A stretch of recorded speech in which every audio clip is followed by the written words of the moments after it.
King Mongkut's Institute of Technology, Lad Krabang. World-class education, aiming for excellence in research and technology.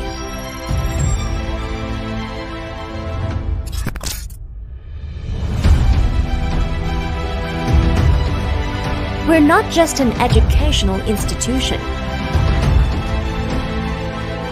but we're an educational institution that teaches life experience, continuously developing education and knowledge to keep up with the world and respond to its evolution and changes. August 24th, 1960. In cooperation with the Japanese government, co-founding the Telecommunications Training Center in Nonthaburi Province, the beginning of the Education Foundation, the beginning of continuous development for over 6 decades until its evolution to become King Mongkut's Institute of Technology, Lad Krabang at present.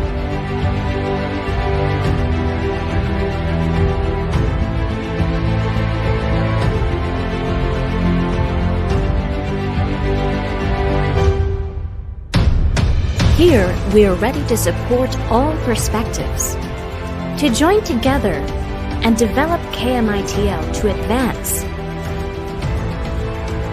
Here, we strive to develop medical potential, to take care of everyone equally.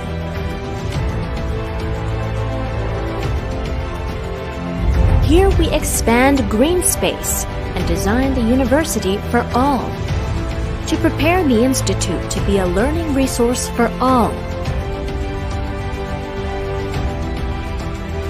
Here we support all research and encourage every dream to come true.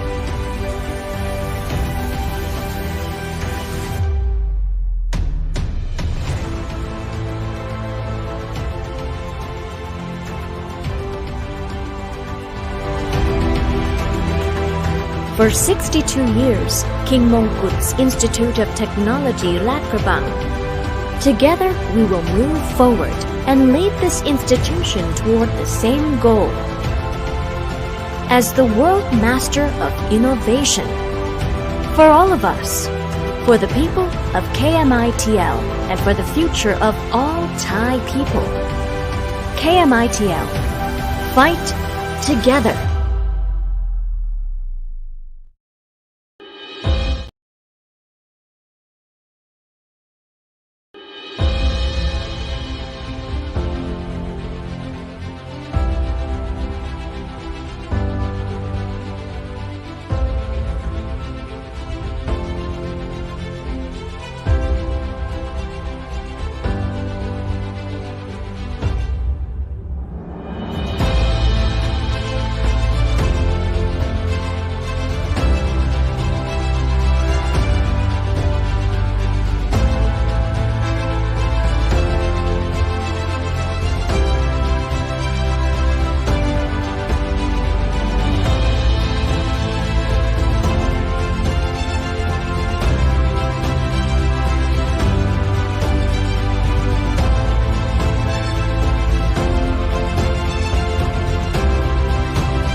Bismillahirrahmanirrahim.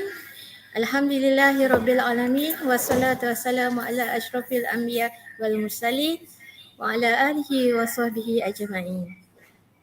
Associate Professor Dr. Hashim Fadil Harifin, Head of Center of Studies, Faculty of Hotel and Tourism Management, University Technology Mara Cawangan Pulau Pinang, respective invited speakers, Professor, Associate Professor, Doctors, Lecturers, and all audience. I am Nafrizah Maknor, moderator for today's webinar. Welcome to the International Webinar Series on Recovery and Resilience, Strengthening the Hospitality and Tourism Industry through Sustainable Development Goals, a case study of Malaysia and Thailand. Assalamualaikum warahmatullahi taala wabarakatuh. Selamat pagi, sawadikap, good morning. This international webinar is organized by Faculty of Hotel and Tourism Management, University Technology Mara, Cawangan Pulau Pinang, in conjunction with the 3rd Penang International Conference on Hospitality 2023, which will be held in Penang, Malaysia. So, ladies and gentlemen, this program is now live streaming through University Technology Mara Cawangan Pulau Pinang officially YouTube channel. Ladies and gentlemen, without further ado, I would like to invite Yang Berbahagia Associate Professor Dr. Hashim Fadil Arifin, Head of Center of Study, Faculty of Hotel and Tourism Management, University Technology Mara, Cawangan Pulau Pinang, to deliver his opening speech. Please welcome Doctor. The floor is yours. Bismillahirrahmanirrahim. Assalamualaikum warahmatullahi taala wabarakatuh. And a very good morning. Thank you, Associate Professor Technologist Dr. Nafrizah Makno, the moderator for today's webinar. Dr. Khairun Najia Ahmad, a Senior Lecturer, Faculty of Hotel and Tourism Management, UiTM Puncak Alam. Mr. Chersak Manakit Paisan, Lecturer, Innovation in Tourism and Hospitality Program, School of Liberal Arts, King Mongkut Institute of Technology, Lat Krabang, Thailand. Sawadee good morning, Chersak, my friend. Dr. Nur Hidayah, the chairperson for Penang International Conference of Hospitality 2023, head of departments, lecturers, students, spectators, ladies and gentlemen. Alhamdulillahirabbil alamin wassalatu wassalamu ala asrafil anbiya'i wal mursalin wa ala alihi wa sahbihi ajma'in.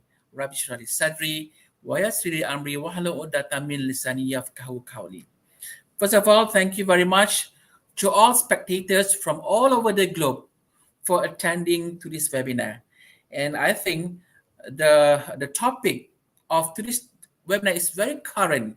It's very close to our heart: recovery and resilience, strengthening the hospitality and tourism industry through sustainable development goals, a case study of Malaysia and Thailand. And of course, we can suspect in today's discussion, we'll see what is Malaysia doing and what is Thailand doing to develop the tourism and hospitality industry post COVID-19. And of course, I'm looking forward to see what's up in both countries. And to all the organizing committee that led by Dr. Hidayah, kudos, good job. And of course, to all the spectators, okay, this webinar is, we're going to have a series of webinar in conjunction of PISH 2023. And on behalf of the organizing committee, I would like to welcome all participants, all spectators from all over the globe to come over to Penang this September 2023 to sample the Malaysian hospitality while enhancing our knowledge through the international conference. And of course, to all of us, as I always said, sit back, relax, and enjoy the presentation. With that, hasta la vista, hasta luego, ciao, assalamualaikum. Back to you, Dr. Nafeza.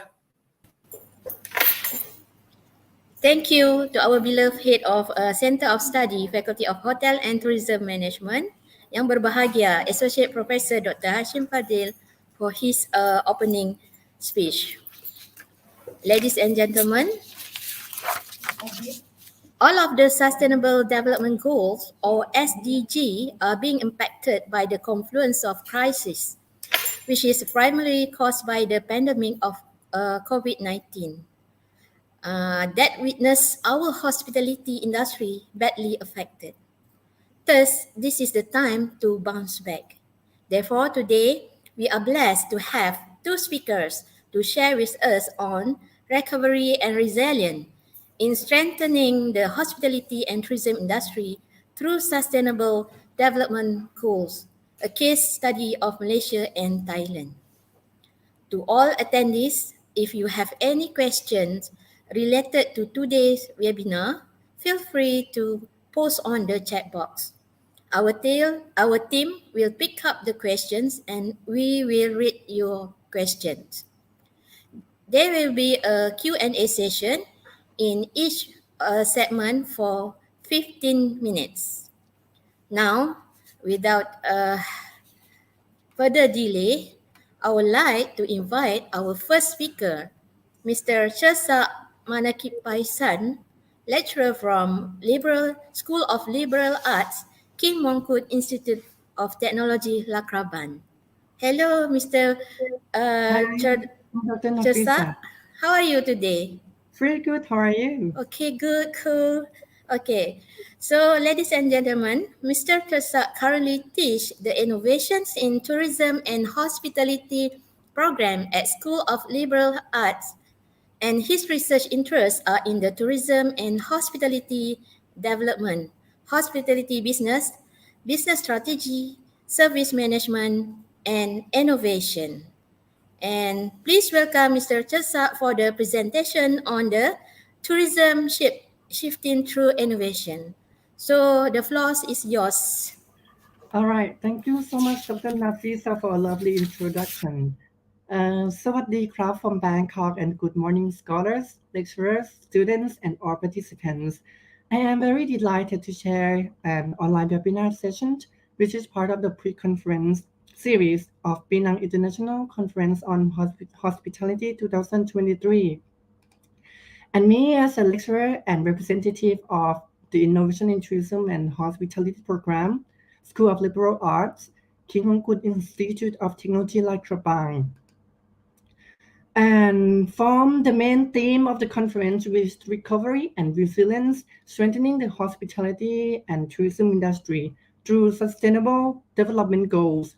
It's a very interesting theme that many people and other organizations around the world catch an eye on, and it is a big movement of the tourism and hospitality sector that aim for sustainable development. So the topic of my session today is tourism shifting through innovation. And here's my agenda today, which is divided into 3 sections, which are tourism shapelifting through innovation, a new momentum of travel tech, and technology and sustainable in tourism and hospitality industry, with a case study of Thailand. And to begin with, for the reality that lead to a virtual world, or real world to a digital world.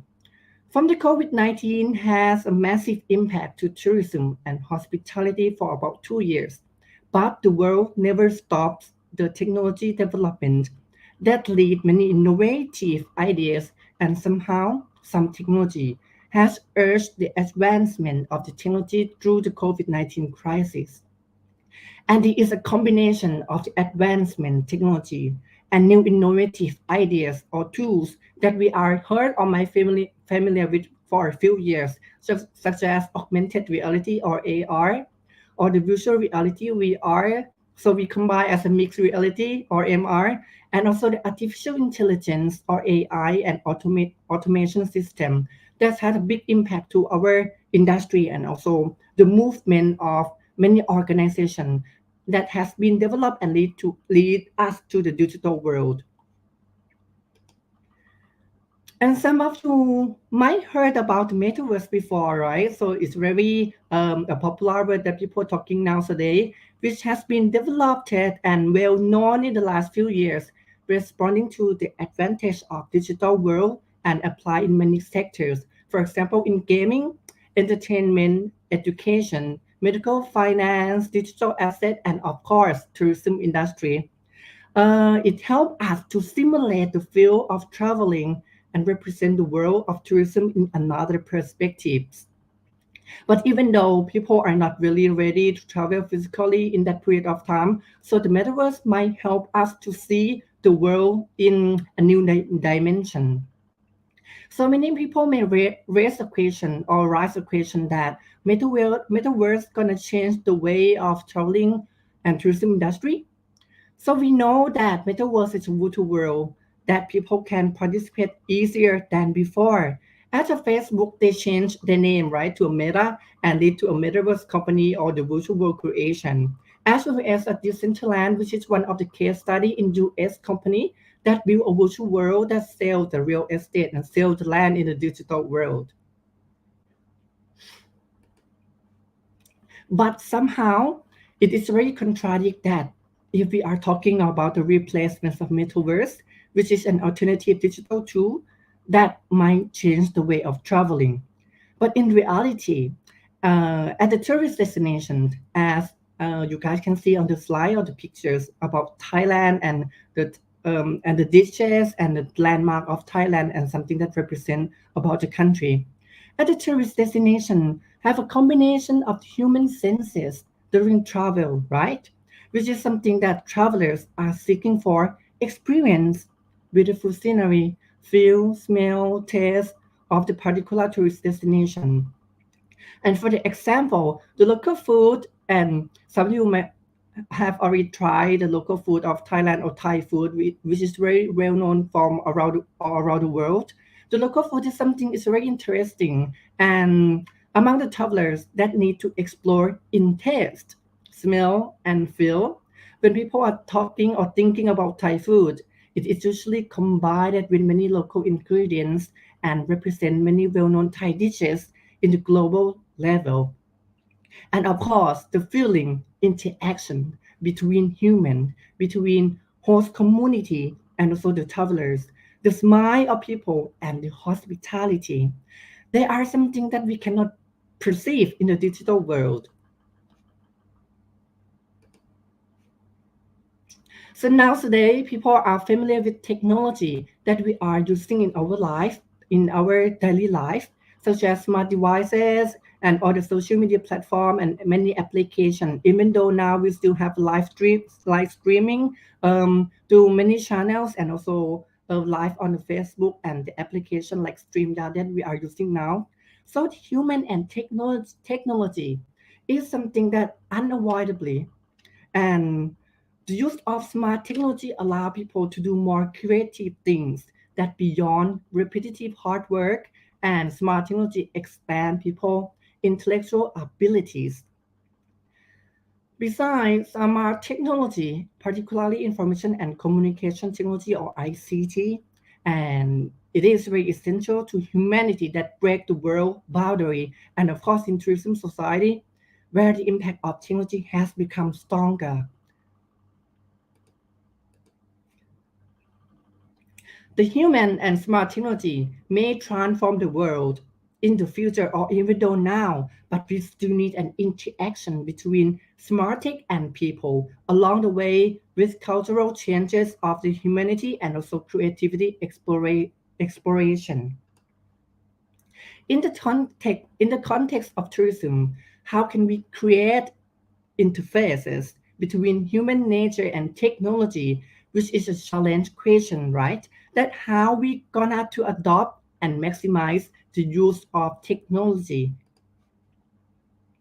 Some people might heard about high tech to high touch, which meaning that the success of any technology depends on how deeply it shapes the human experience.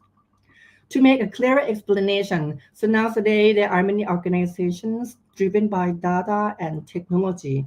The most technologically organization might get saturated in the world will stumble if it does not have innovators or entrepreneurs directing the technology to make life better for customer and of course for workplace and for a better workplace for the employees.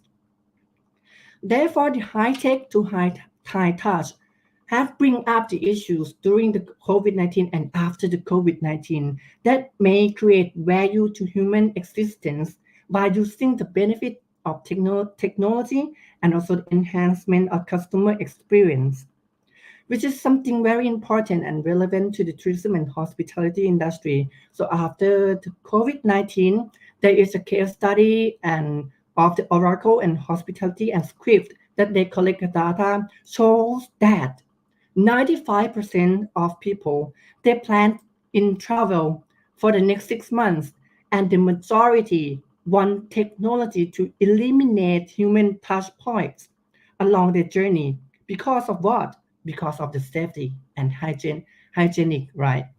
So therefore, the pandemic has established technology's role in the guest associate journey, and the industry will change forever.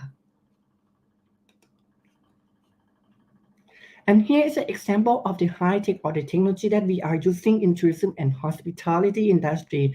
Like the first one from the high tech that we are using, Airbnb. Some of you guys may have the experience using the Airbnb or booking the accommodation while traveling. And for the low touch, maybe somehow the hotel or any hospitality sector may need the technology to improve and enhance the value of the services during the customer or traveler or guest to visit their places.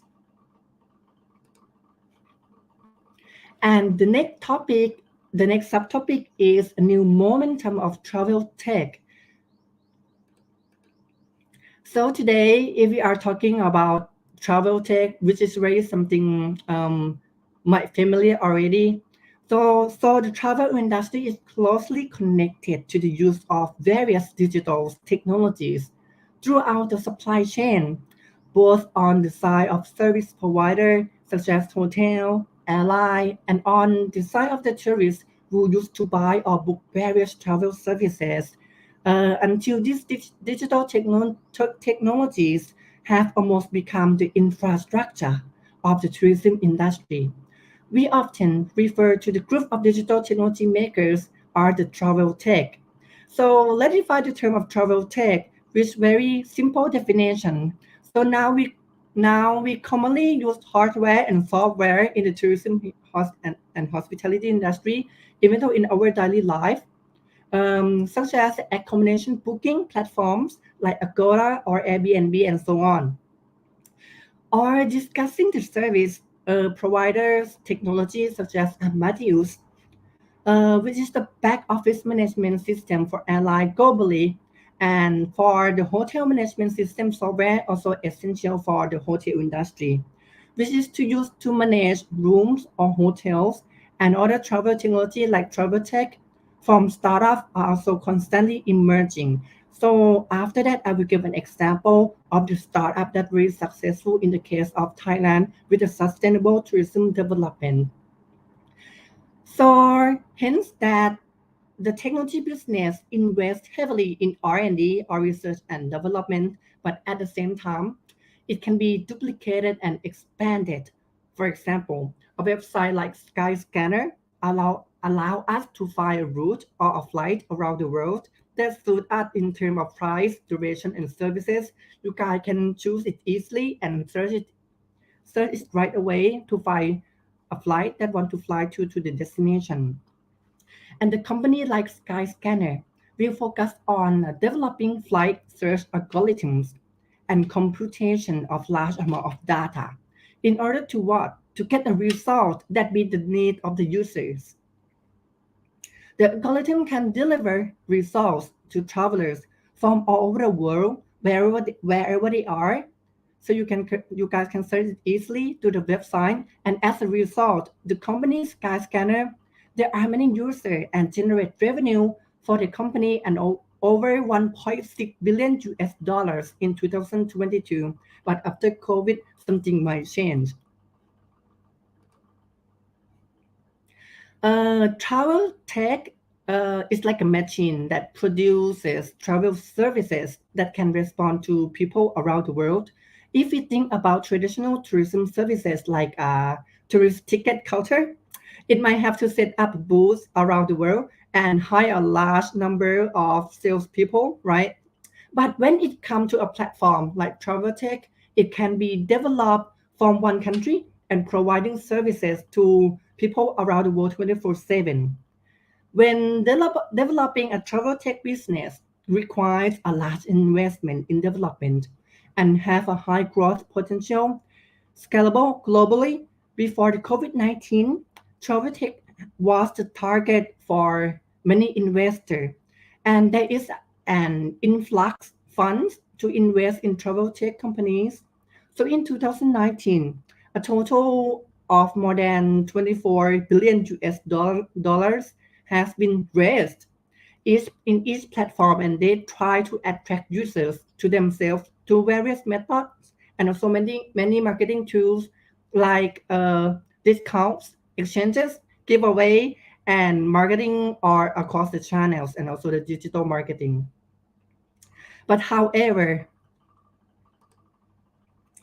during the past COVID-19, the tourism industry had been severely affected while other digital technology business have been benefit from the lockdown. As you can see that the tourism industry quite sensitive um, on the uses of technology during the COVID-19 because the people cannot travel, right? But some application or some technology that develop and meet the need of the people during the COVID-19, like the application to order a food delivery and something else that they try to develop the e-commerce platform that to delivery the thing to their home easily. So the investors are focusing on the technology business such as like edtech education technology that we might familiar with already during the COVID-19 that we're studying or learning through the online platform or the online channels, and also the e-commerce. So the travel tech is getting much less attention after that. And here is a good sign. After some countries are more and more people are returning to travel. So travel tech saw a light at the end of the tunnel and start back to normal, may although maybe not perfect as before the COVID-19. So the tourism has begun to recover and we see a better boom in the tourism market.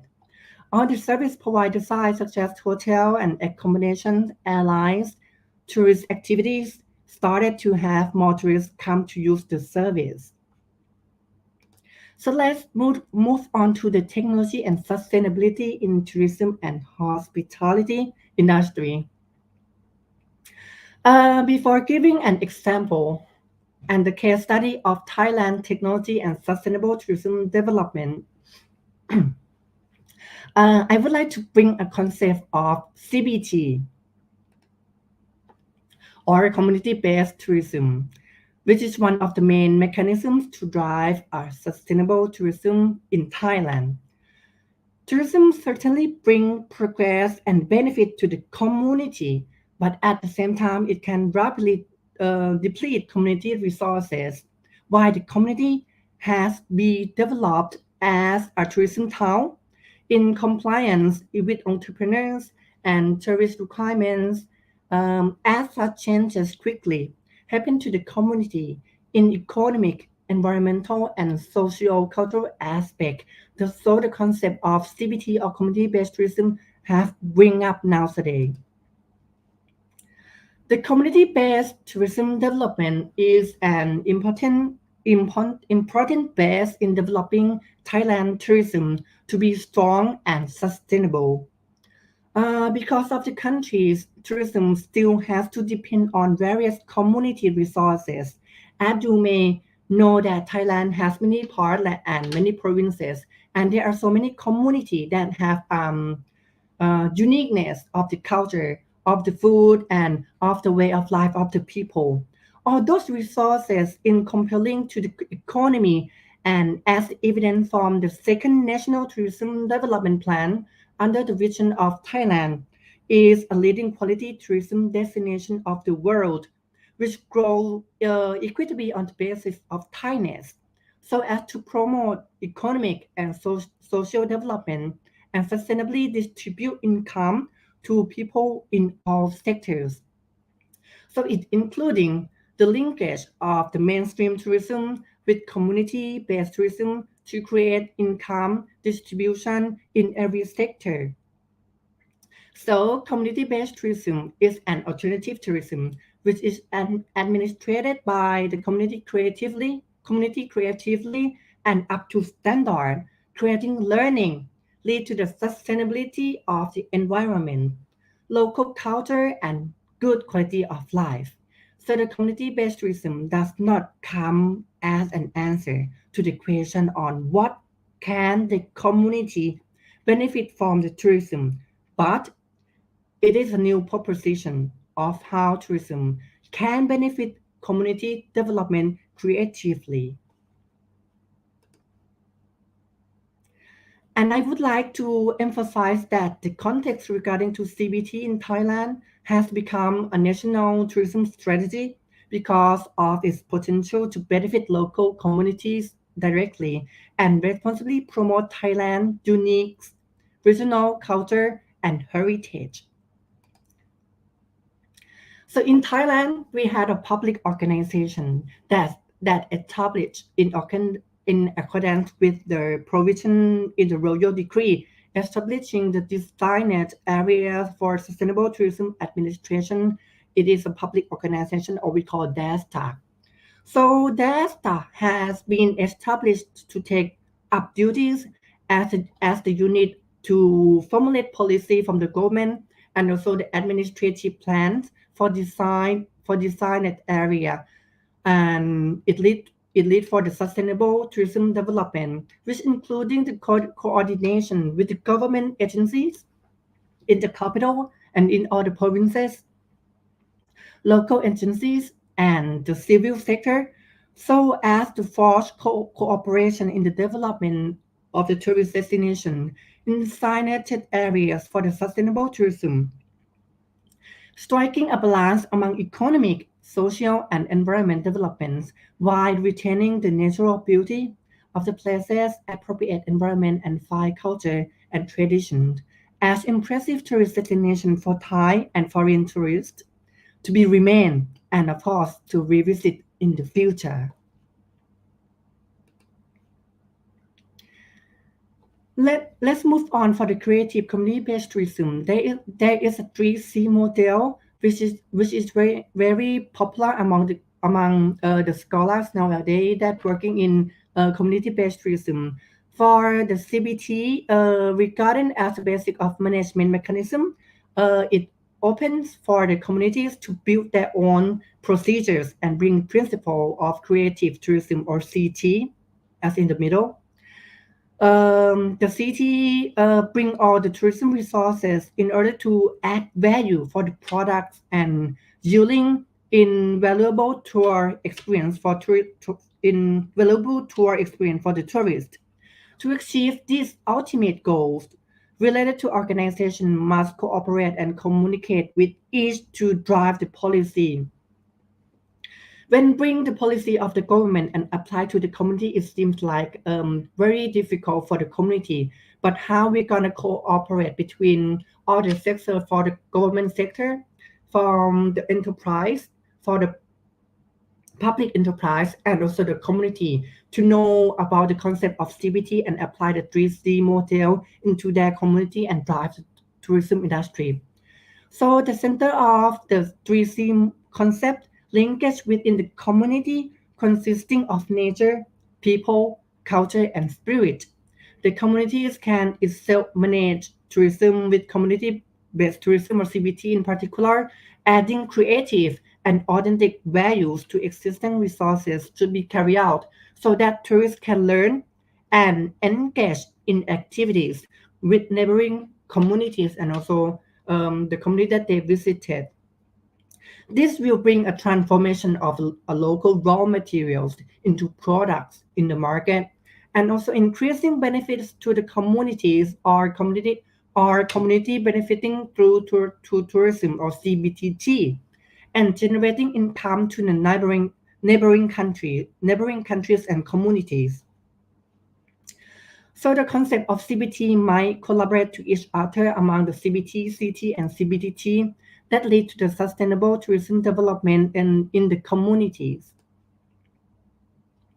And here is the model that related to 5 pillars of the SDG as I present on the slide, which is answer of the 5 pillars of the SDG from the social aspect, economic, environmental, cultural, and political. For the social or people, the CBT has raised the quality of life, of course, and also to promote community pride. If someone or travelers want to visit their places and they may pride of their community of their own resources, and divide roles vary between women, men, and elderly youth. While working with the CBT or the participants or the local community, they must collaborate to each other between men, women, or elderly people, and also young people. For example, in case of one community in Thailand, in another province that I visited,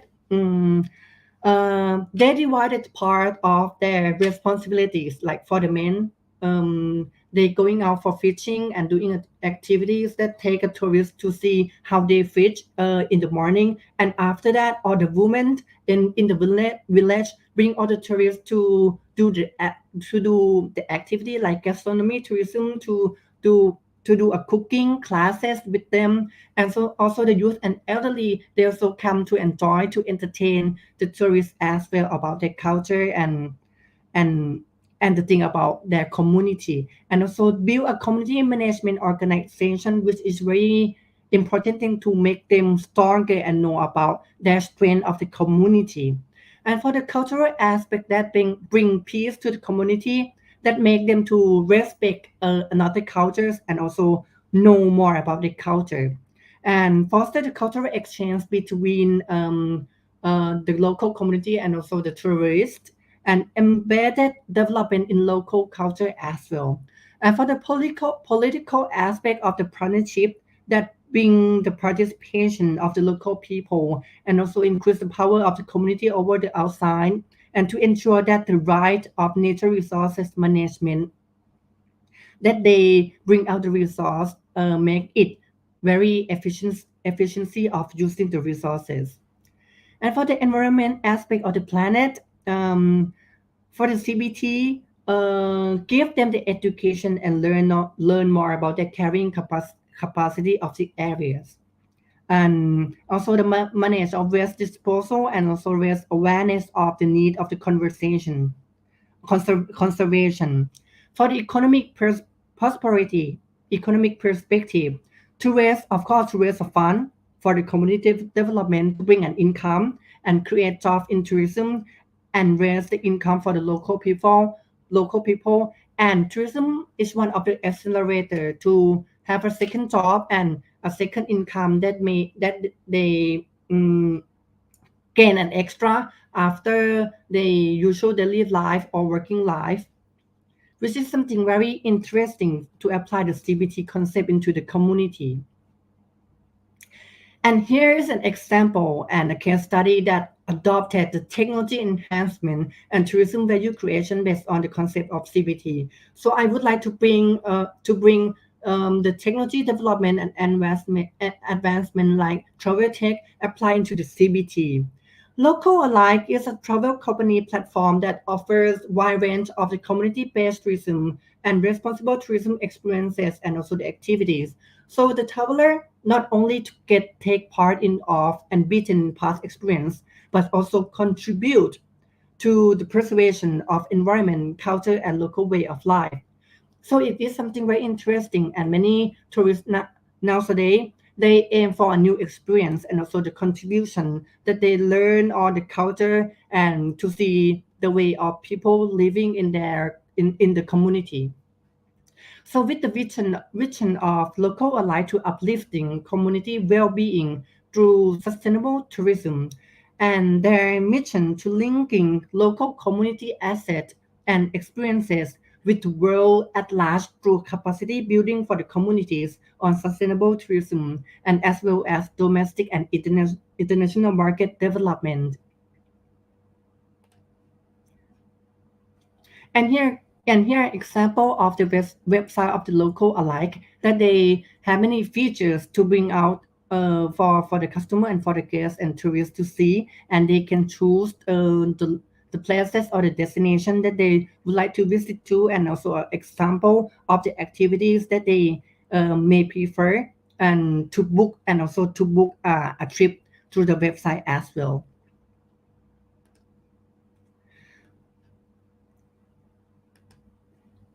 And the local alike, they gain a lot of benefit, and they very successful by creating 2,000 jobs for the local residents, and also they earn the extra income. And they have a collaboration among Thai companies and the government agency, more than 50 companies that involved in this project and also in their business.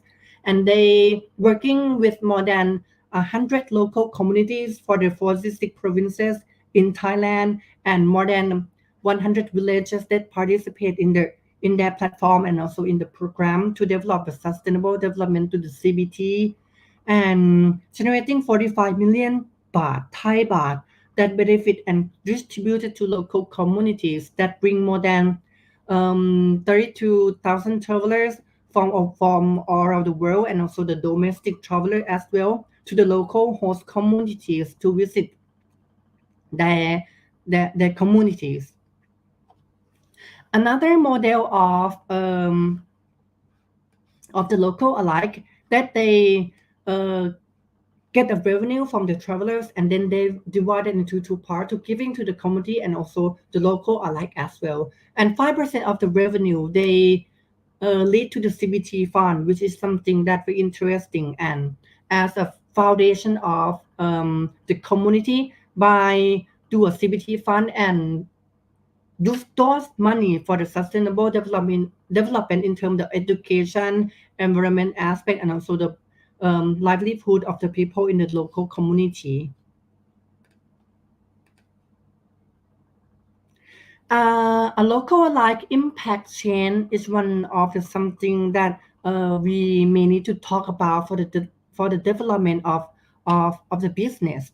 They equip the community members with the community-based tourism skill and prevention that welcome the individual and group of travelers to the communities and divided into 4 sections, like to bring travelers, local host community to the members, and also enjoy the mutual beneficially community-based tourism experiences, and create a CBT fund, as I said earlier, to set up a fund and saving that distribute to local from a local alike and also the communities to solve a problem in communities. And it is a marketplace to present authentic and travel experiences on the online platform with a trustful reservation and payment system. So it is something that a new travelers might seeking for a new marketplace that looking for a new experience, authentic experience through the channels. Another aspect of TAT, or Tourism Authority of Thailand, they have a big role to drive the marketing and the image of the country as well. The TAT create a new strategy to promote Thailand as a sustainable destination by develop carbon neutral tourism in Thailand and increased effort in line with the new, more sustainable, responsible direction of Thai tourism. The Tourism Authority of Thailand is continuing with its mission to grow the carbon neutral tourism sector in Thailand. In accordance with the Thai government Biocircular Green, or BCG economy model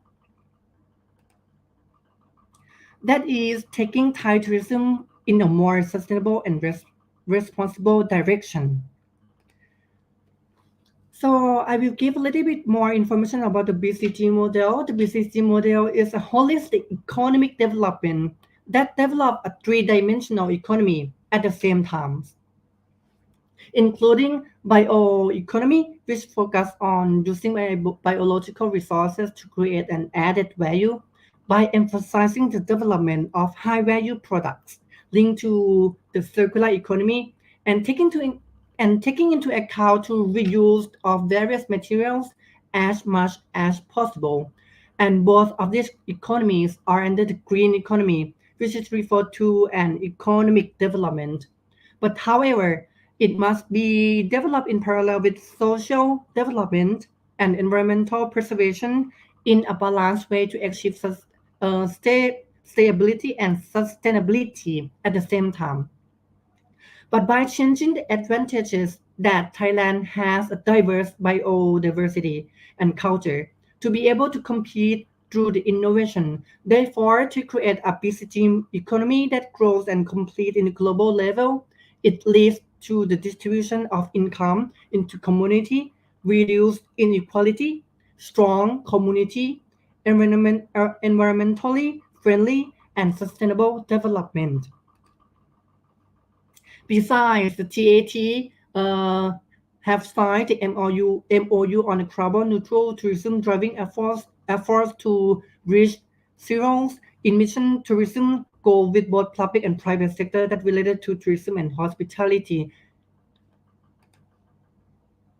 And the TAT is using the concept of adjust, reduce, and compensate in the business development as a prototype of tourism activities that are in line with the carbon neutral footprint, neutral tourism, using tourism resources in cost-effective manner and maximize the benefit. So TAT is working to build the capacity and development and extend carbon neutral tourism management in the way that suits the tourism operator, which create participation in reducing greenhouse gas emission. And the focus is on turning normal business tourism activity into low carbon tourism activities that toward of achieving tourism and reduce and environmental impact.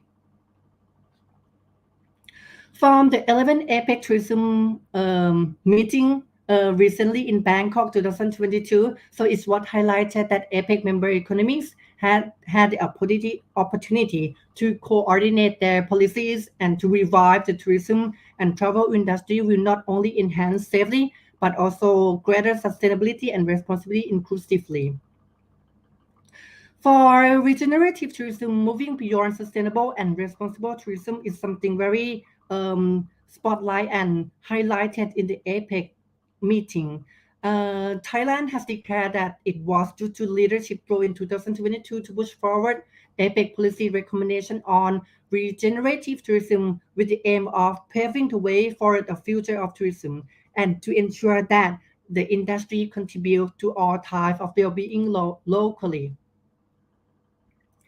The goals of regenerative tourism are already in line with the Thai government BCG economic model or bio circular green, which has been implemented to revive Thailand tourism industry and endorse the guideline from the meeting have set a course of rebuilding the tourism industry across the region through the investment, the creation of the employment opportunities, human resource development, occupational standard and support for the small business, which is something that we need to cooperation between the region or the country and neighboring countries in the region. The COVID-19 epidemic has further emphasized the value of the sector, of course, the value of tourism and hospitality industry sector. And for some, this was the window for the opportunity to rethink about tourism and also the advantage of innovation and technology advancement that will transform the tourism and hospitality sector. And of course, a re-energizing of travel should address in the long run and lead to the sustainable tourism development further in the future. And here is the end of the session of today. And please feel free to discuss or ask any question. Thank you.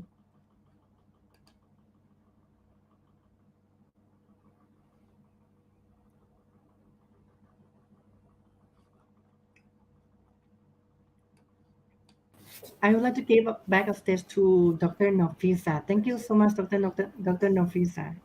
Thank you, Mr. Tersa, for such a great sharing session. And based on your presentation, I found that three main keywords, which is digital technology, and then community, as well as green. So for technology or digital normal has created a number of new growth prospects, Right. especially in our hospitality industry, that allow us to engage with visitor as well as our colleague and also the rest of our network of the hospitality business. Okay. Moreover, I found that culture innovation also play a significant role in recovering our industry. So I am interested in terms of community-based tourism that been employed in your strategies. Okay. So I think that the main point in your presentation. Next, we are moving to the Q&A session. Probably we can look on the questions. Okay, all right. Okay, the first one. Are you ready, Mr. Tersa? Yeah, sure. All right, okay. So the first one is, what are the challenges and opportunities in metaverse tourism? For the metaverse in tourism, and to begin with the challenges, there's a few challenges nowadays that people trying to use the technology and of course the metaverse, but somehow we don't have a tools, exactly tools and not really affordable. So some of the people may have the Oculus or a glasses already, but some may not, especially in our country or the developing country, that they may not have a budget to buy all these devices or these tools to use the metaverse in tourism, but somehow it is a good step to step on the metaverse world that people can have a new experience, and it is a new opportunities for the business in tourism to extend their border to get a new experience as well before the traveling. For example, in hotel business, they may have mock-up room in the metaverse world before they visit physically, and it is create experience and also a decision making before they decide to visit the places, which is a good tool for tourism as well. So roughly how much the tool costs? It depends. From Thailand, we still need to buy from another country, right? So some of the sector or some of the business might have it already, but here, like in KMITL, even though we are the innovative or innovation institute, Yeah. we still have Mhm. a lack of or kind of these two as well. So probably this is the most this is a challenge that we need to face, Yeah, yeah, even yeah. though it gives us huge opportunities. Okay. Yeah, yeah. But I heard that China, they also make it quite not costly and affordable price. Maybe in the future or maybe at the end of the year, people can get the Oculus or the glasses to get into the metaverse easier. Yeah. All right. Yeah. Okay. So probably we can move to next question. For the next question. Okay. So for the second question, why sustainability in hospitality is important and how industry leaders can contribute. Okay. I would like to give an example as I used to work in a core group before and also responsible for the CSR project. In the hospitality, I would like to give an example for the hotel industry. So it is very important that drive the sustainable in the business and or the hotels and also a big group that lead and to contribution of the sustainable tourism development, and which is the main target of the SDG as well. For the hotel industry, um, as you know that people nowadays they pay attention on the sustainable and also the green tourism. So there are many campaign of the big group like Accor and also many hotels that they launch a campaign like no straw or reuse of something or reuse of the above the bed sheet that they if you don't want to change the bed sheet or change the towels you just leave it and just hang it or something. So it may reduce the impact of the environmental as well. So it is something that we may need to pay attention on forward in the future. And how the industry leaders can contribute Yeah. instead of okay. For the big company like a leader, they have a great impact if they drive something from their business. So it mean that or another business also have to drive it as well. For the contribution of the leaders, they need to lead the way and pave Okay. the way of the thing or the activity that they do in the business at a good case example that or the small business or SME that they can apply the activities or similar activities that lead to the sustainable development. All right. Okay. So and I think just one more question. One more Okay. question. Okay. All right. So how does Thailand implement regenerative tourism? It's a big question. So regenerative tourism is something quite new for me as well. After the APEC has a meeting recently, and they have a COVID. After the COVID-19, everything changed. That we need to review in regenerative tourism. From Thailand, we adopted the concept of BCG or biocircular green, which is a combination of bioeconomy as we have a diverse resources of biological diversity and circular economy that we need to reuse something that we can aim to reuse and recycle resources that we have and also the green economy concept also apply and determine to keep the economic society and environment in balance and moving forward in the future to the sustainable development also implement into Thailand tourism regenerative as well. So currently, may I know the stage of this implementation?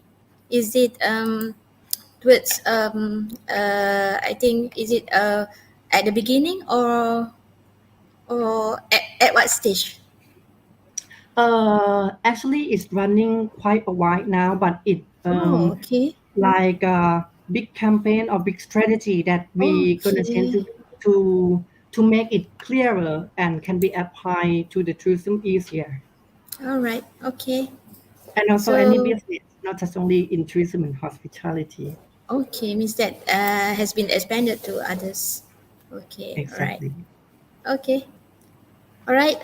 So all right. So now is no more question. Actually, we got more questions. However, due to the time constraint, I think that's all for the first session.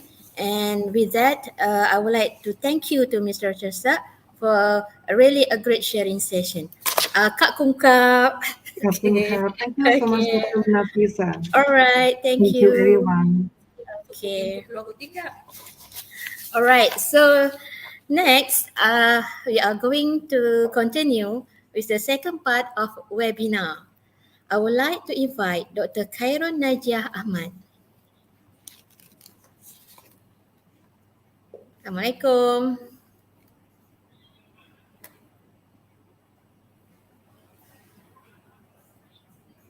Tak dengar. Tak dengar.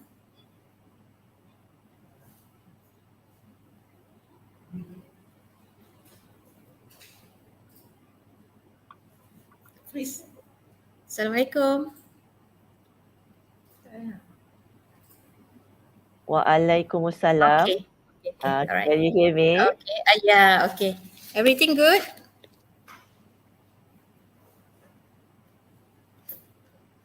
Hilang. Dia hilang. Testing. The Okay. microphone as accidentally, I mean like sometimes dia automatically dia muted. Mute. Okay, right. But can you hear me Okay. now well and clear? Yeah, very good. Okay. Okay. So, okay, I would like to introduce Dr. Khairul Naja Ahmad, lecturer from Faculty of Hotel and Tourism Management, UiTM Puncak Alam, and also coordinator communication and development, UiTM Green Center or UGC, Pusat Hijau UiTM. Her research interests mainly in volunteering in event tourism. So, and without further delay, I would like to welcome Dr. Khairul for the presentation. Okay, the floor is yours. Okay, thank you very much, Dr. Nufeza, moderator for the day. And hi, everyone, ladies and gentlemen, dear participants. So I'm going to continue with this is basically another a discussion, a sharing session on issues surrounding sustainable tourism development or sustainable development in Malaysia. So looking at the title itself is quite broad, but I will try to focus on few key components that I think is related to all, and it basically is quite close to all. So I just want to make sure that everyone can at least understand what is sustainable development goals is all about, the definition and the concept, and also how you can be part of this movement. Okay, so looking at a few examples in Malaysia on a very good initiative or good examples of sustainable activities. Okay, next.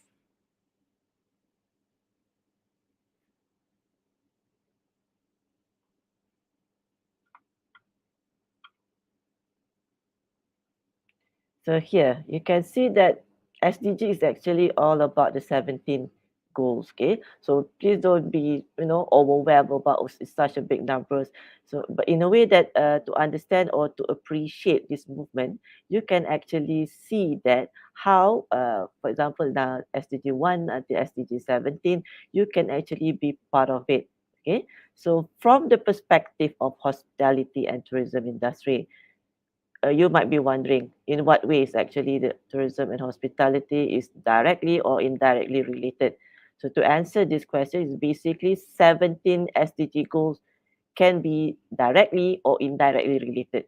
Okay, but in terms of more specific or more focus on, we can see that certain goals is basically actually representing how the industry is actually working. For example, we can see that in goals 8, decent work and economic growth, or even in goals 12, responsible consumption and production, or even in goals 14, life below water.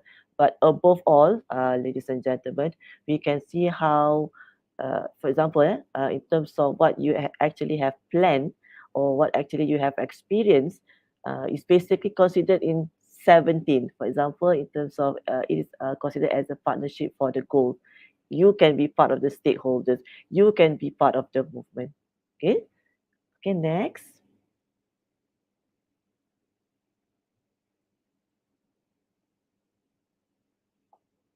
So let's look at the movement itself, when actually it started. This is from the Malaysia's perspective. Yeah. So the SDG you can see on the right side. Okay, while on the left side is more on the Millennium Development Goals. So this is what all the leaders have agreed in the year 2000. Okay, so in the year 2000, they plan to achieve by the end of 2015. So basically, they have 8 goals.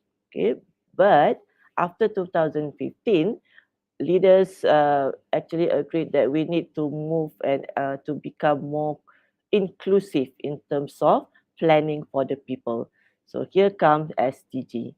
So that's why from 8 it has become 17, and you can see that the goals 17, the target 169, and the indicators is now has become 244. Okay, so this is the 17 goals. Okay, next.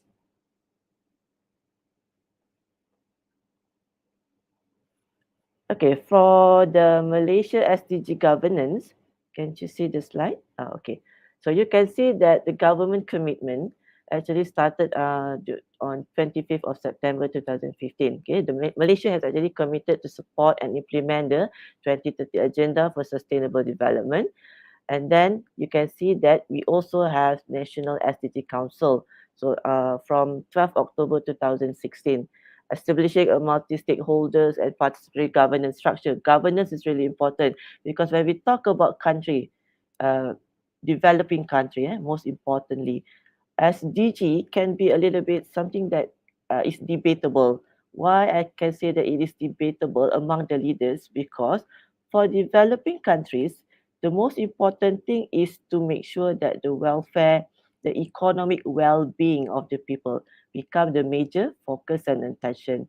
But for sustainable development goals, is basically a balance between the three pillars, okay, environmental, social, cultural, as well as economic. But we can see that because of the condition of the nation, the status of the nation, developing countries, economic is always become the main focus. And because of that, so that's among the critics for the idea of sustainable development or sustainable tourism development. You can say that some sort, in the simplest way, we can say that what you have to let go in terms of to get something opportunity cost.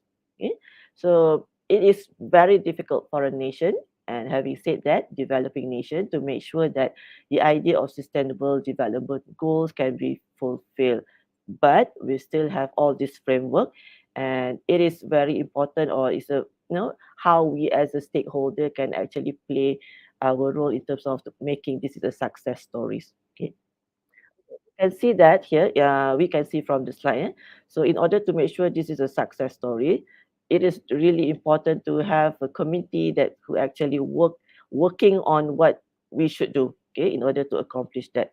So SDG steering committee is established, and that SDG technical committee that basically focus on different cluster inclusivity, cluster well-being, cluster human capital, cluster environment and natural resources, as well as cluster economic growth. Okay, so this is basically the framework and how it's actually started and how Malaysia plan to achieve this. Okay, next. And ladies and gentlemen, my presentation is basically focusing on the key a piece of work that we actually refer. So earlier we discussed about the what we have in terms of the framework, but in order for us to actually understand how the framework will work, we have to relate with our very own national tourism policy. This is for the year 2020 until 2030. So just focus on the one that bold and wording in bold. Yeah? So how this national tourism policy is looking and focusing on the element of sustainability. So you can see from the red wording, strengthening commitment to sustainable tourism. So that's become the policy of a nation. So that's become the direction and how we can move towards a more, a better way of doing the industry. Okay. Okay. Next.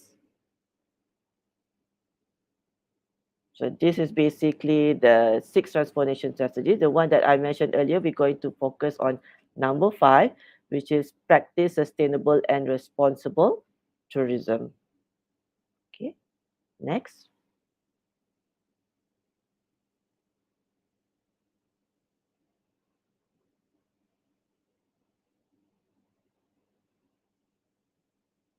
Okay, transformation strategy 5, focusing on the sustainable and responsible tourism. The strategy is to align the national tourism policy towards the United Nations by reinforcing the role of tourism as a catalyst for economic development. Yeah? Like I mentioned earlier, developing countries' economic is always the main or the core business or the main focus. But we have to make sure that it's still balancing or balance the two other pillars, environmental as well as the social cultural. And the rationale behind this is to make sure that the growth in Malaysia tourism industry is actually concerned with the role of tourism in promoting inclusive development. Okay, one thing I would like to highlight here probably is the keyword, in terms of inclusiveness and as well as in terms of uh, whether the action is voluntarily or not. Okay, there's no uh, parties, or meaning to say there's no rules or law saying that every nation has to follow these sustainable development goals. So every action is actually on a voluntary basis. So that's basically a very important key point. So if, for example, one nation decided not to go to that direction, so basically you can see that every single activities, it can be from different sectors, it won't actually really representing or portraying the idea of sustainable development goals.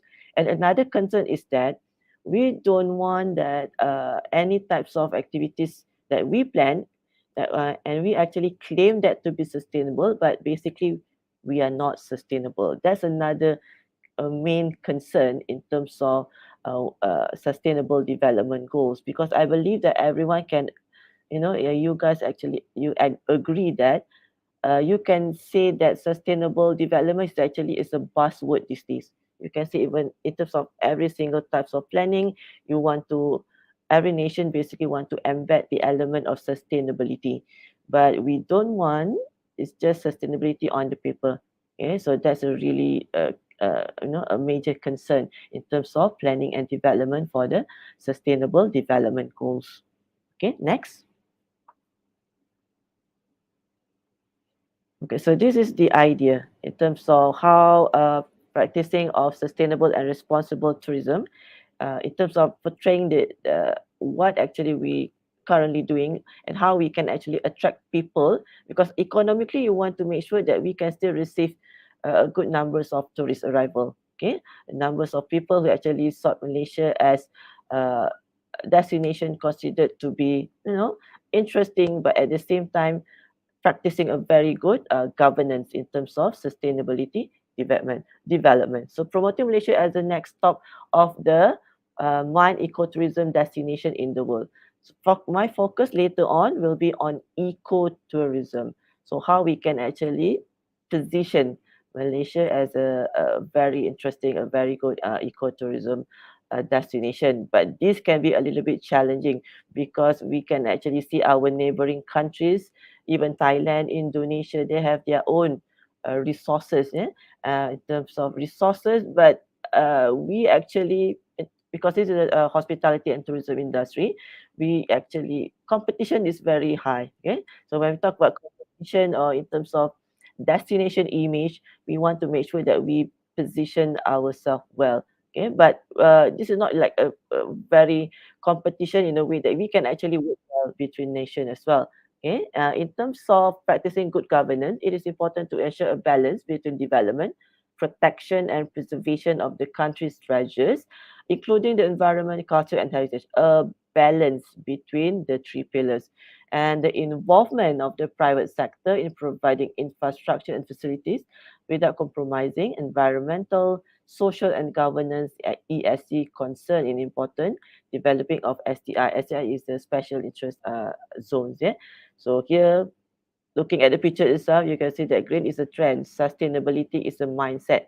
We don't want the idea or the concept of green is just a buzzword. It's just for the sake of marketing strategy, but to the very best, how your action can actually help to make sure that the idea of sustainable development goals. Okay. Okay, next.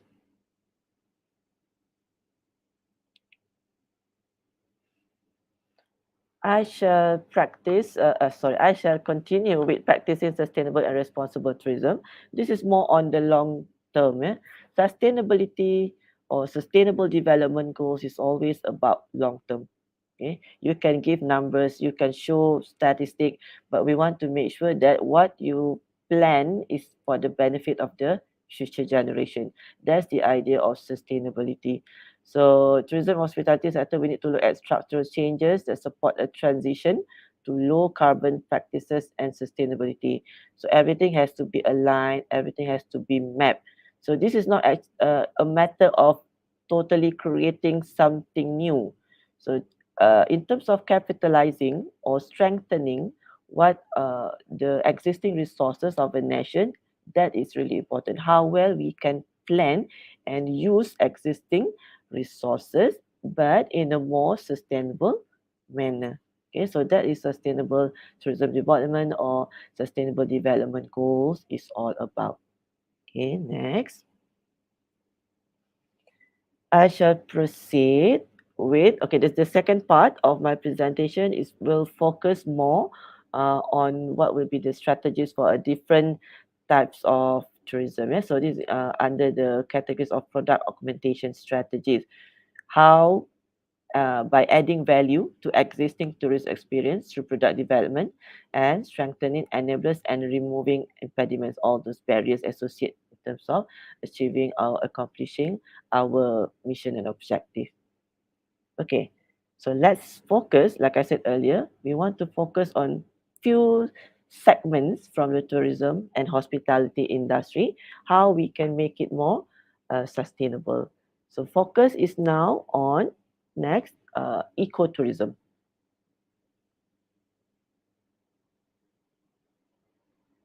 Okay, ecotourism. Yeah. So to position Malaysia as a premier ecotourism destination by value adding tourist experience through product development and differentiation, high quality interpretation, and service quality, as well as sustainability certification. There are a few key words here, okay, under ecotourism segments. Yeah? In terms of interpretation, for instance, yeah, let's discuss about interpretation. So probably everyone can try to imagine whenever that you visit a destination, or in this case, we're looking at ecotourism site, you're actually relying on all additional supply information given at the place. Interpretation can be as simple as whether you're going to use a tour guide. Okay? And in what ways hiring a local tour guide is actually supporting the idea of sustainable development goals. You're actually using the local people, the local community. So it can actually contribute to the economic of the people rather than it go out and then it will become a leakage to that particular destination. So that's it, as simple as in terms of hiring local people, workers, employees in different layers or in different position in the tourism and hospitality.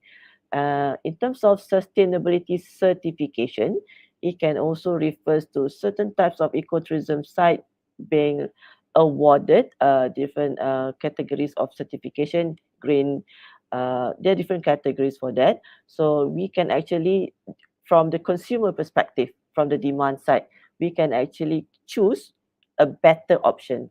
So this is earlier I highlighted the idea of voluntary basis in terms of the country itself. I mean the nation, the institutional framework at the highest level, whether they want to go for a sustainable development movement or not. But at a lower level, for instance, consumer or tourists or guests, you can actually make a better choice in terms of choosing a destination. But on the right side, you can see that caution. I mean, like it's a one note of caution, yeah, not to fall into the over tourism trap. And the concept of uh, tourism area life cycle, yeah, by Butler, you can actually relate that in terms of how for ecotourism side, it's always started, most of the time it started as in a small scale. Okay. But over the years, once the destination has become, viral, and then because of word of mouth, and then people start come and enter and visit ecotourism site, and that will cause the destination or the ecotourism site become a major tourist destination.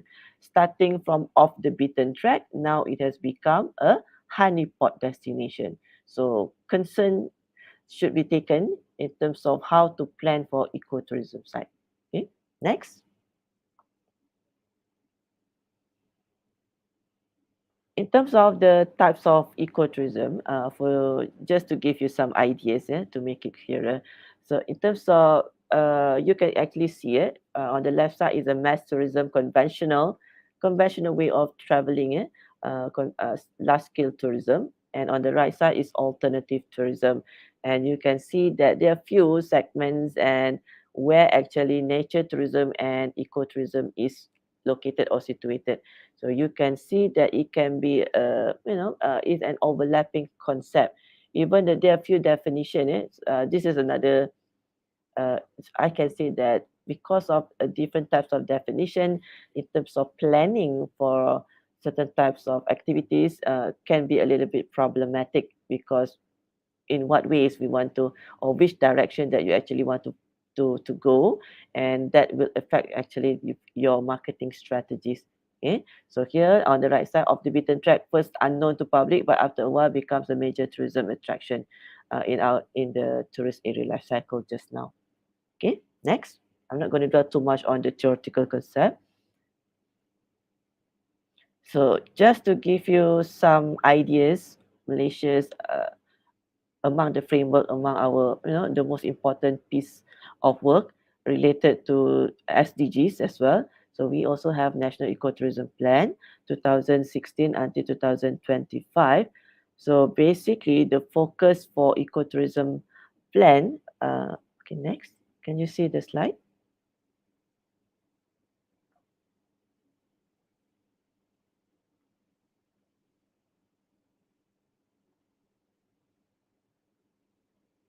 Okay, so National Ecotourism Plan, and here is ecotourism. Next, conservation of nature and culture, reinvestment of income and maintain quality of resource and conservation, ecologically, economically, and social culturally sustainable. Again, it's going to revolve around the three pillars like I mentioned earlier. Ethical, demonstrating corporate social responsibility, and education about biodiversity and habitats and culture. Okay, next.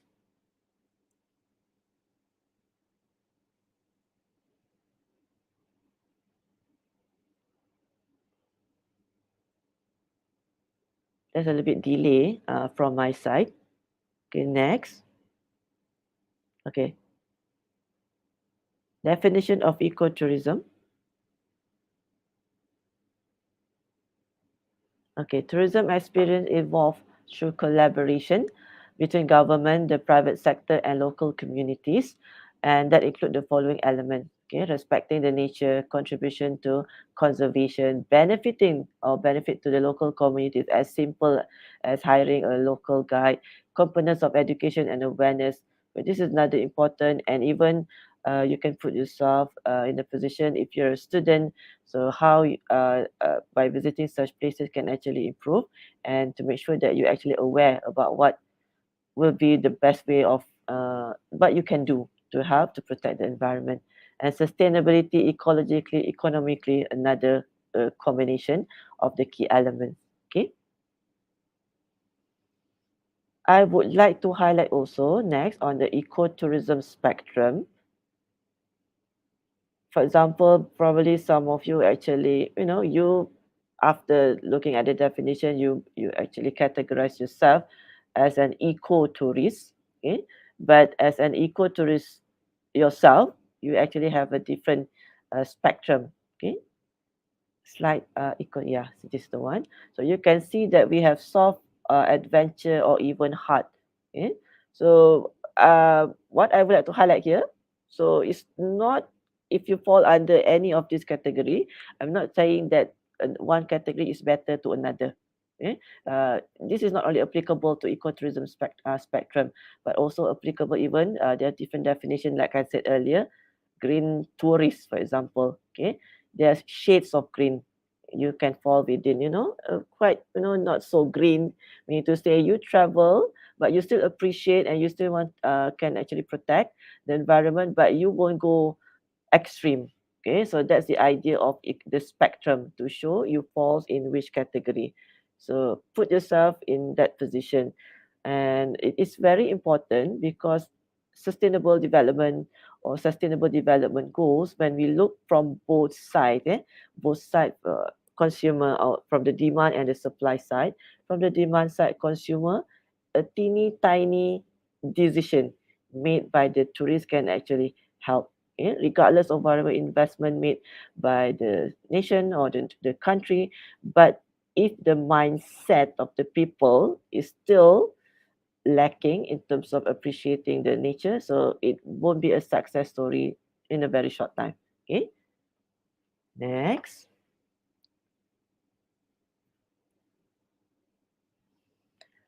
It is also important to look at adventure tourism. Other than ecotourism, we also have adventure tourism. Malaysia also plan to trying hard to position suitable destination in Malaysia as the capital of adventure tourism in response to discerning tourist demand for exciting, challenging, and life-changing experience. So here we can also try to map. Earlier, we can see that there are few types of SDGs related directly to tourism and hospitality industry. So it's very straightforward to map them. So here we can see that in terms of good health and well-being, SDG 3 as well as SDG 13, life below water, okay, adventure tourism. Another thing in terms of the tourism operators, we have a lot of adventure tourism in Malaysia, and we can see that there's few issues associating with in terms of the operation. uh, it can be as simple as in terms of whether they're following the standards and issues associated, for instance, safety measures. And also another thing to interesting to discuss, ecotourism and adventure. While you promote your package as a, go back to basic, appreciate nature, the way of you delivering the services can be, I mean, like you can question the way how you actually deliver the services. For instance, what kind of transportation that you use in terms of transferring people or transporting people from one point to another. So that's interesting to discuss in terms of uh, delivering the services. Okay, next. Another interesting thing to look at is in terms of the youth tourism.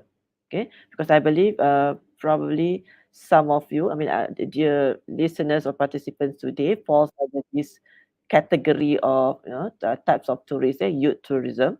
Investing in youth tourism to develop and harness a tourism culture and brand loyalty among today's youth.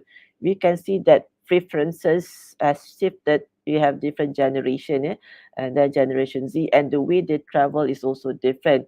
And from the demand side, the main question is, I mean, like here is to see how to become a responsible tourist. Okay, so including the yourself. So as simple as research before visiting a place, involved in volunteerism or volunteer tourism activities, and this is actually directly related to SDG 4. Quality education, it can be tourism courses learned in higher learning institution, extracurricular activities that students get involved with, activities with the community, host community. For example, like Mr. Chestart just now mentioned about community-based tourism. It can be in rural tourism activities as well. Okay, so this is another market segment that is very, if we can plan well, so it actually can help to make sure that sustainable development goals can be achieved in certain element. Okay, next. Cultural and heritage tourism. So to strengthen the preservation of Malaysia tangible and intangible cultural heritage as a valuable asset for showcasing the country's identity to through creative tourism. Interesting, Mr. Chestart just now mentioned about metaverse. So that's actually an in thing in terms of from the perspective of tourism and hospitality industry when we talk about technology and innovation. So here through creative tourism, it becomes something, it's no longer an alternative. It is no longer something that you could consider that you want to do or you want to do, but it's a matter of you have to do it because of the current situation. For instance, during the COVID-19 pandemic, people cannot go out. So this is another good option to make sure that you can actually attract people and to make sure that people still have interest to travel after the COVID-19 has ended. Even though that we can say that it's COVID-19 is still there, but it has become something that part of us, and we have to come up with strategy and how to make sure that people will still go and travel. So this is one of the way by looking at metaverse. And from the perspective of sustainable development goals, we can say that metaverse is a more sustainable option. in a way that, okay, imagine, okay, the idea of a metaverse meaning to say to capitalize on the virtual reality or the technology, meaning to say the real impact towards a destination can be minimized by using the technology. Okay, so here it can actually help to extend tourism experience or give a prior knowledge or idea of the places before people or individuals will do their traveling to visit the places. Okay, interesting. Okay, next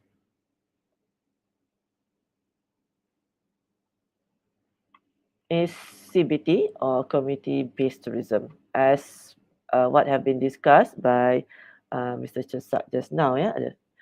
We can see that this is common. This is common for Southeast Asian countries. So in terms of promoting tourism destination or the destination image of the country, community based is really important because we have the strength. Okay, but the most important thing is how to reinvent Malaysia homestay experience to become economically vibrant community based tourism variant, because we can see some sort of downturn or falls in terms of people's interest to visit homestay. And this you can actually see this prior even COVID-19. And during COVID-19, you can see a complete downfall, and they no longer have visitors.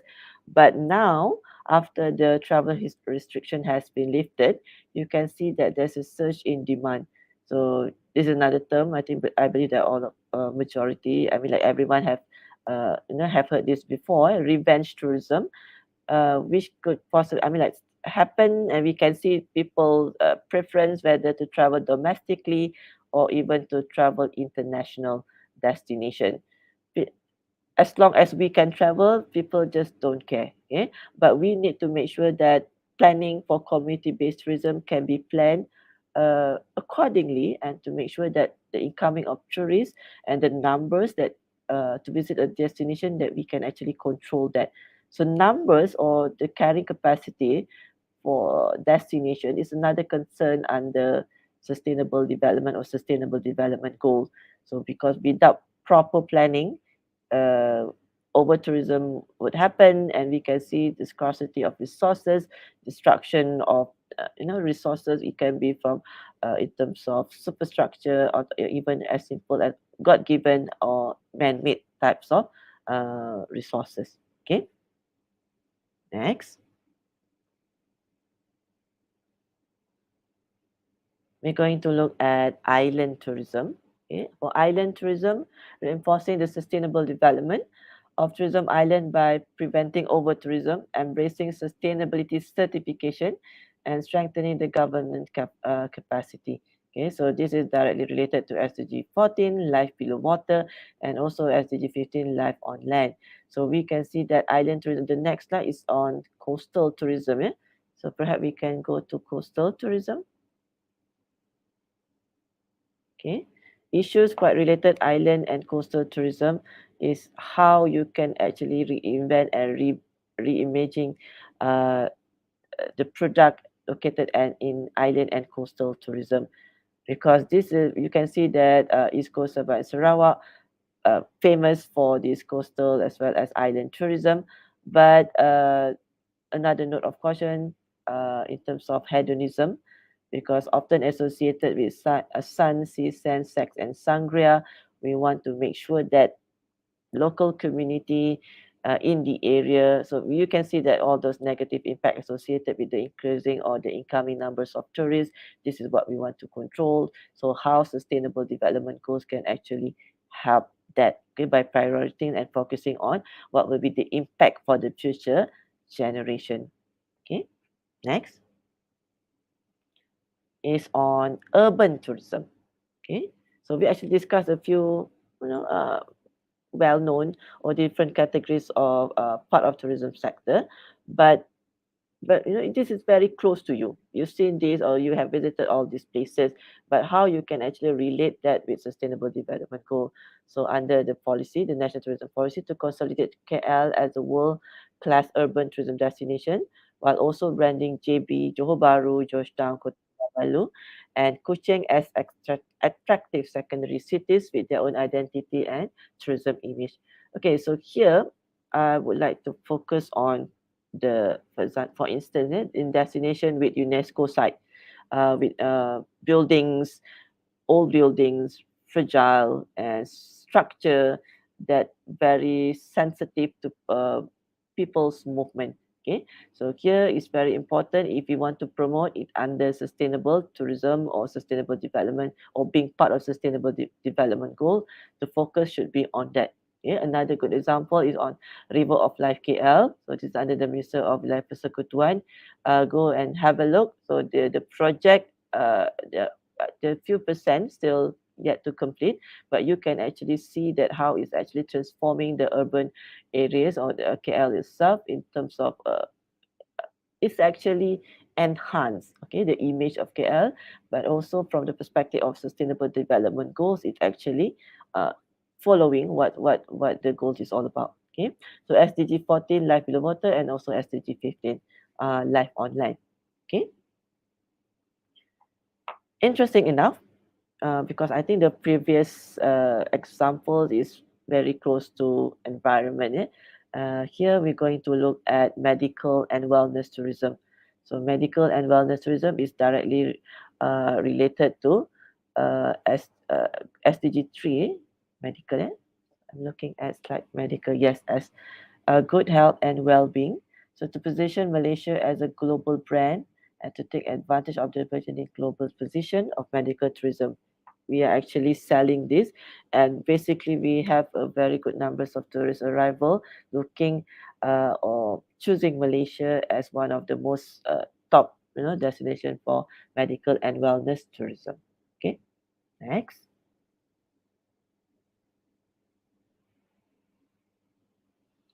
MICE tourism. Okay, next slide is on MICE tourism.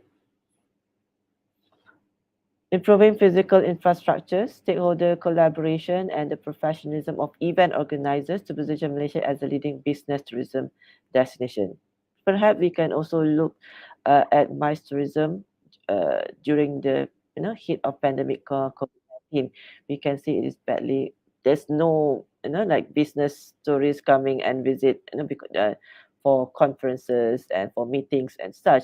So destination or main MICE tourism site badly affected, and you can see that it give impact to the tourism industry as a whole.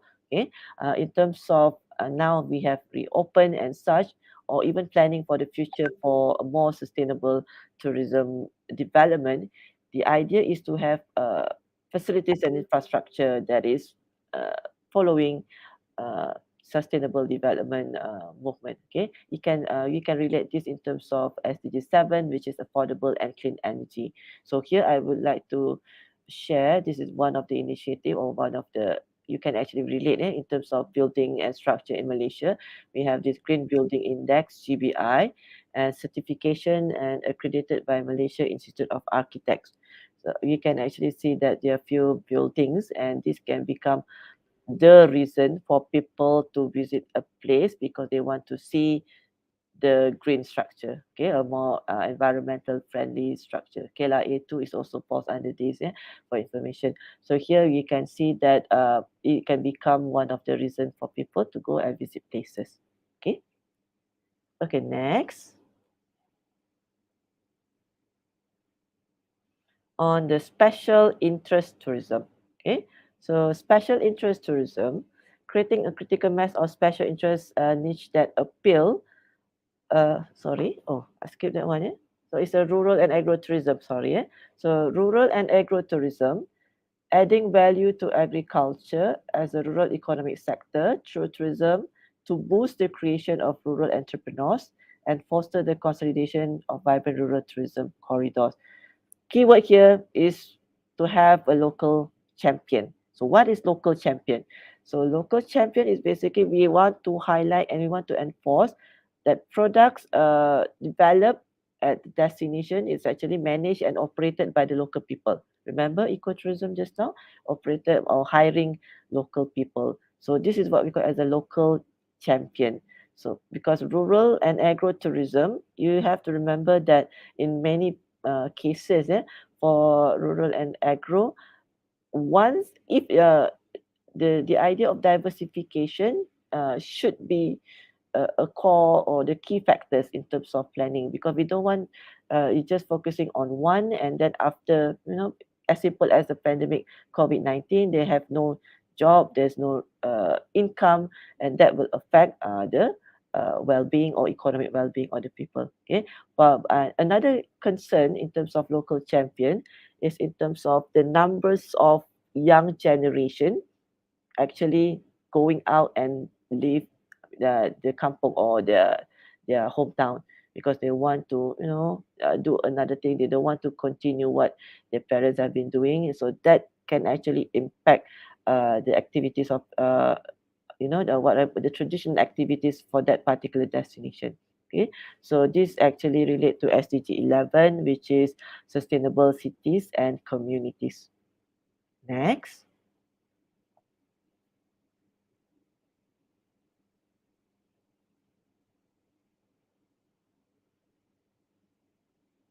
Okay, next will be the special interest tourism.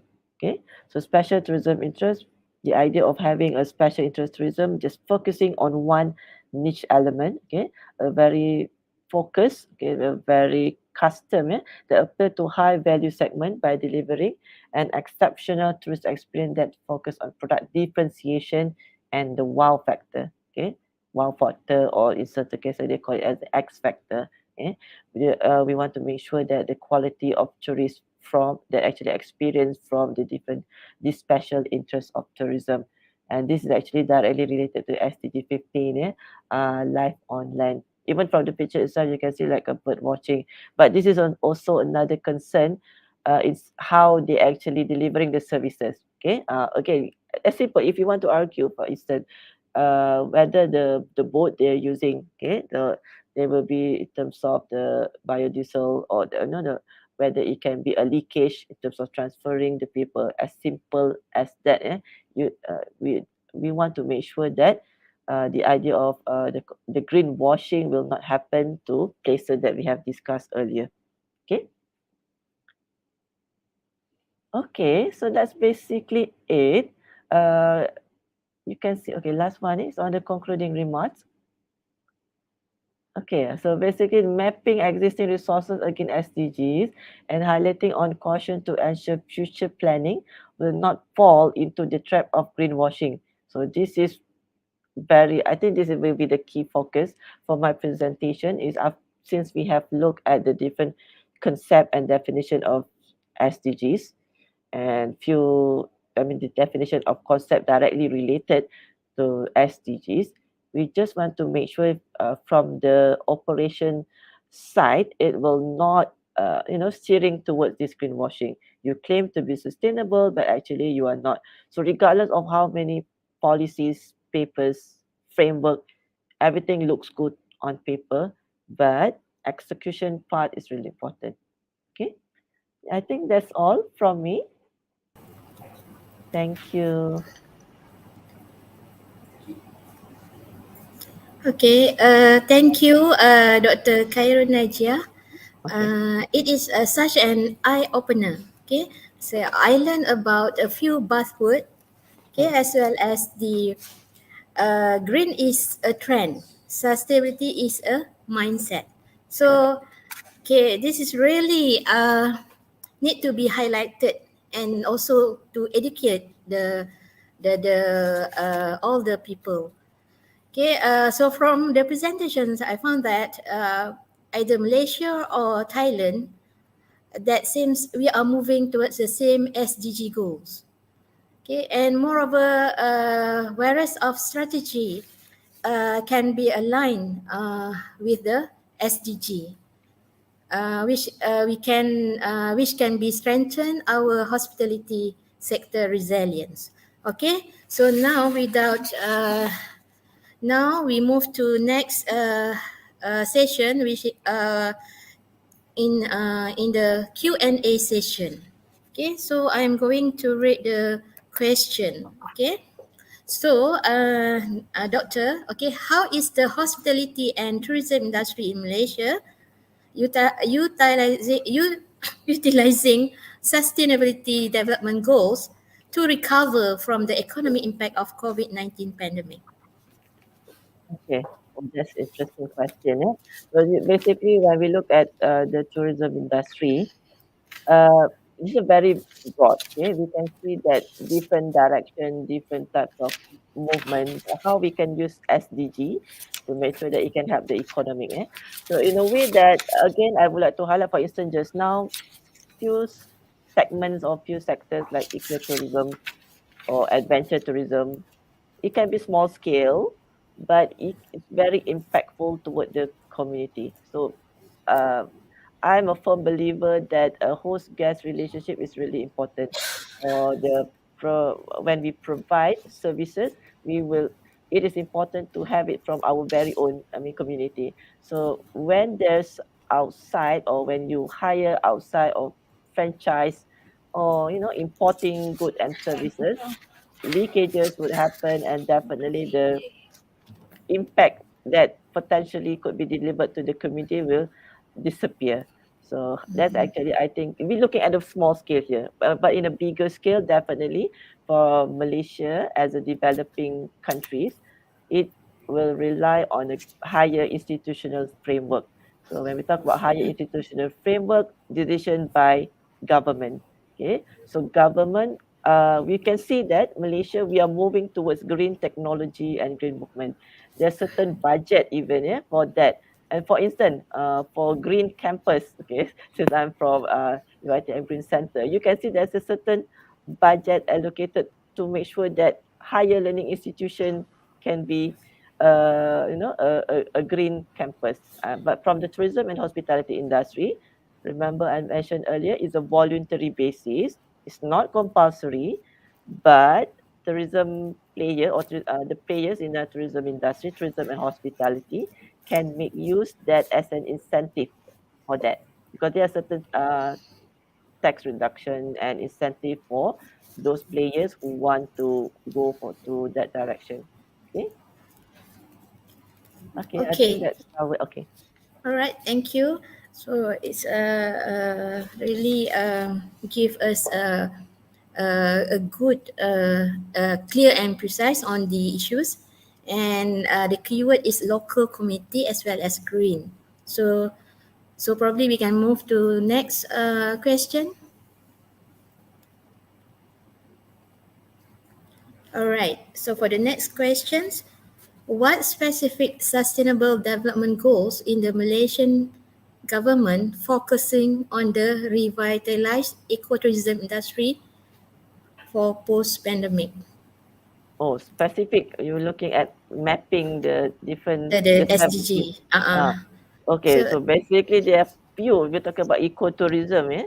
So ecotourism, basically we can look at the lower end of it. For example, life below water, life on land, sustainable cities and development.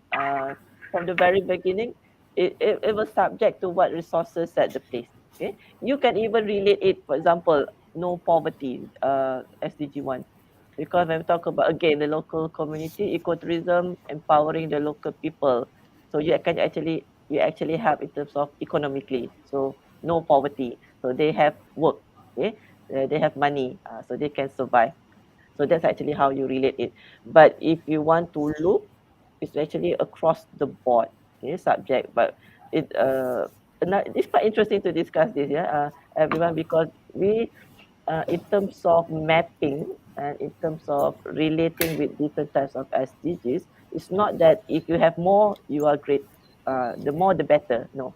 So it's basically that even though it touch only like one, so that's actually, as long as it will benefiting the people, that's good. Okay, so I'm a firm believer on that. I just wondering. Mm-mm. Okay, I just wondering, is there any specific ways to map the SDG with the planning of recovery and resilience of the Oh, tourism? Is there any interest. specific formula or Okay. guideline used Uh, to mapping those I have SDG? I have read or come across there's few actually scholars come up with research on that. Okay, Oh, scholars okay, research in interesting. terms of Yeah. like mapping SDGs, UN SDGs with policy, with national Oh, tourism okay. policy. So there's a lot of people trying to do that. Mm-hmm. Just want to see that even a calculator for SDGs actually. If Oh, just okay. online SDG calculators, countries will calculate which SDG that they're actually lacking, Cover most. Okay, cover lagi. most or lacking, and then they will try to improve that. This can be found in the Oh, in website actually. So the calculation, they even have a report on that. Okay. okay.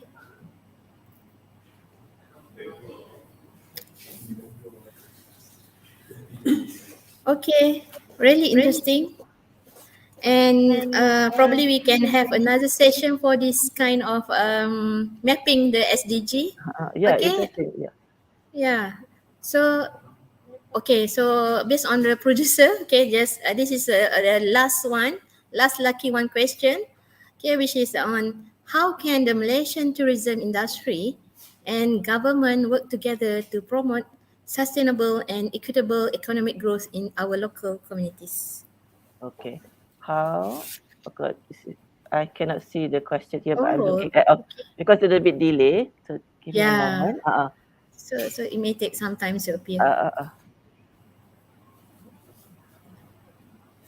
Tourism industry and government work Work together, together to promote promote sustainable and sustainable. equitable. Oh, so this is basically, from the committee, the committee the framework that I have explained from EPU, yeah, Economic Planning Unit, the steering Mm. committee. So basically, they have a series of discussion among them, those Okay. experts in the field. Yeah, so they will invite basically the stakeholders comprises of different people with expertise, and they even invited the people, the host community.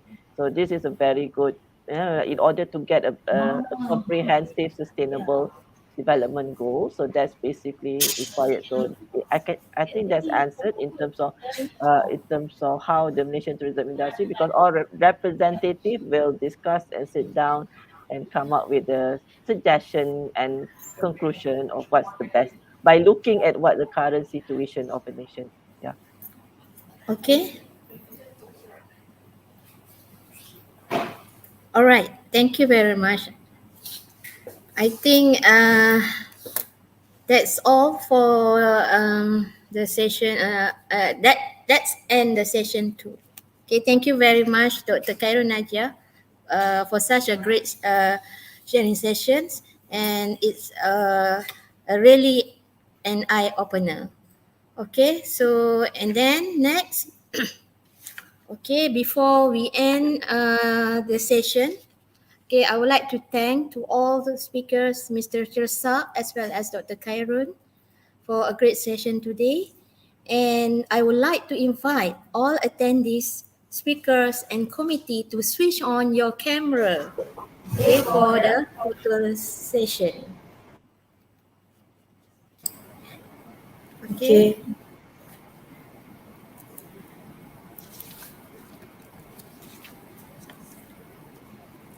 Okay, right, all stand by. One, two, three. Okay, wait.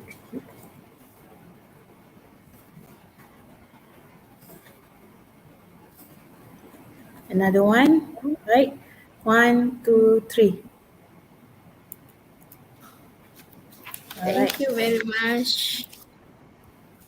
And I hope to see you for the next new webinar. Thank you. Thank you very much. And to all audience from University Technology Mara, please don't forget to scan the QR code as shown on the screen and fill up the attendance and feedback form that will register as training hours for UITM staff. All attendees will get their e-certificate through registered email. And with that, thank you very much and happy Chinese New Year and see you next time. Sekian. Wassalamualaikum warahmatullahi wabarakatuh. Assalamualaikum. Kata sudah dapat 5. Dia.